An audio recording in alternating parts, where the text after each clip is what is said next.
एक समय की बात है उत्तर भारत के एक बहुत ही शांत और खूबसूरत गांव में, जहां सुबह की किरणें खेतों को सुनहरा कर देती थीं।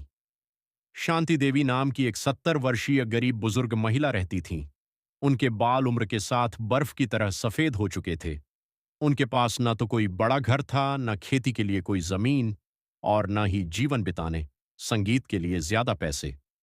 लेकिन इन सब के बावजूद उनके चेहरे पर हमेशा एक ऐसी अद्भुत शांति और हल्की मुस्कान रहती थी, जो बड़े बड़े अमीरों के चेहरों पर भी नहीं दिखती थी।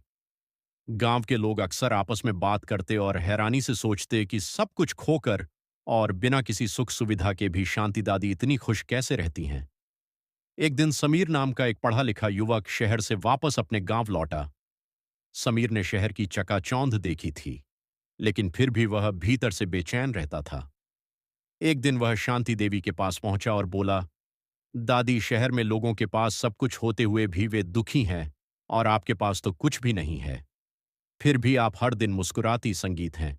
आखिर आपकी इस खुशी का राज क्या है? शांति देवी धीरे से मुस्कुराई और अपनी जिंदगी के उस काले सच को सामने रखा, जिसने कभी उन्हें पूरी तरह तोड़ कर रख दिया था।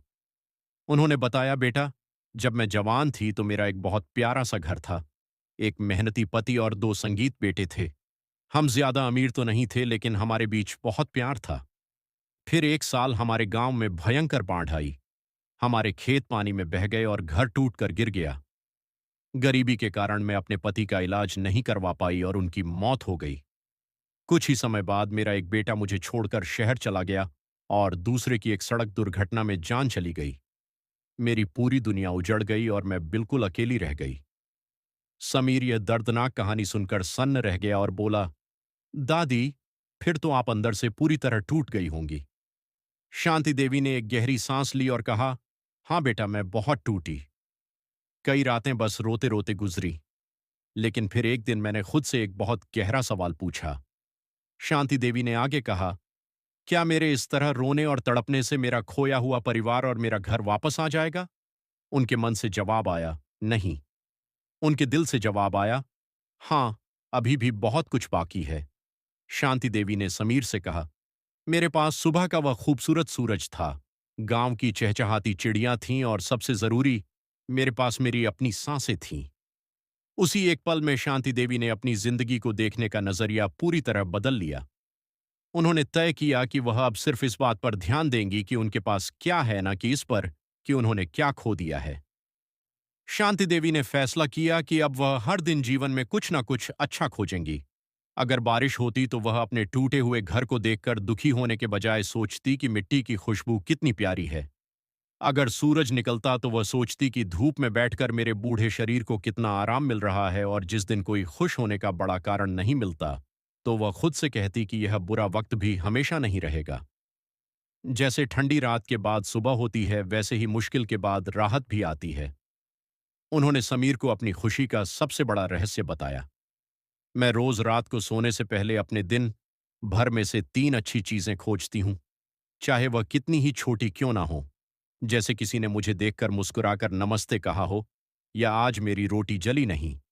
और फिर मैं उस छोटी सी खुशी के लिए भगवान का धन्यवाद करती हूं। समीर के चेहरे पर एक अद्भुत शांति आ गई। उसे समझ आ गया था कि असली दौलत पैसे या सुख सुविधाओं में नहीं, बल्कि हमारी सोच और नजरिए में है। उस दिन के बाद समीर ने भी हर दिन छोटी छोटी खुशियां ढूंढना शुरू कर दिया, और धीरे धीरे पूरे गांव ने शांति देवी की इस सकारात्मक सोच को अपना लिया। खुशी बाहर की चीजों में या महंगी वस्तुओं में नहीं, बल्कि हमारे अंदर होती है।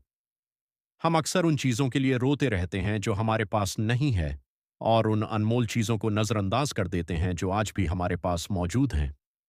जीवन में दुख और तूफान तो आएंगे ही, लेकिन अगर हमारी सोच सही हो, अगर हम हर दिन में से कुछ अच्छा ढूंढने की आदत डाल लें, तो जिंदगी चाहे जैसी भी हो, मुस्कुराना आ ही जाता है।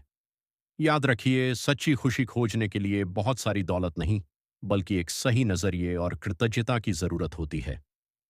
अगर आपको यह कहानी पसंद आई हो तो इसे लाइक करें, अपने दोस्तों और परिवार के साथ शेयर करें, और ऐसी ही प्रेरणादायक कहानियां सुनने के लिए हमारे चैनल को सब्सक्राइब करना ना भूलें।